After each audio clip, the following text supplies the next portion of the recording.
Tom Zorich, can I ask you about the direct action plans as the alternative to the carbon tax? Tony Abbott's made it very clear he'll scrap the carbon tax if he's elected. His alternative is direct action. How does direct action work?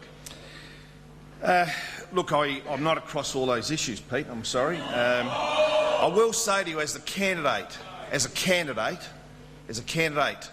and a businessman, I'm not across everything. My opponent has already acknowledged that. All right. I'm sorry, Peter. I haven't got much to tell you about that.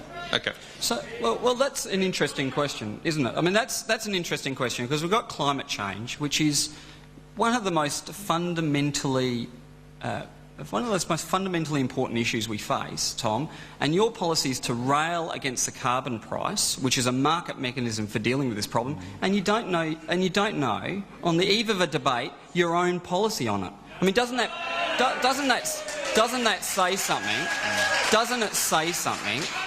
Doesn't that say something about the state of the Liberal Party, that you've run so far from John Howard, who believed in a market mechanism, believed in an ETS? How do you respond to that? Because Malcolm Turnbull and John Howard before him did support an emissions trading scheme. So did the current climate change spokesperson who's pushing direct action. There's two questions, I guess, in that. One, the change from the ETS, but two, a response to Nick's criticisms about you not being across the direct action policy.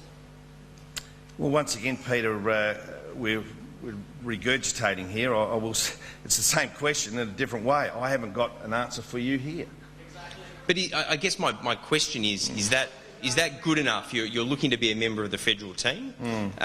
It's a cornerstone policy of Tony Abbott not just to scrap the carbon price, carbon tax, call it what you will, but to have an alternative which has billions of dollars going into it, even on his own figures. Labor's claims on the price are not something that the coalition accepts, but it is a multi-billion-dollar policy. Shouldn't you be across it? Well, you probably... Thanks, Peter, for that. I will say to you, as being a candidate, I'm here to offer myself as a person that represents this area and this electorate, you know.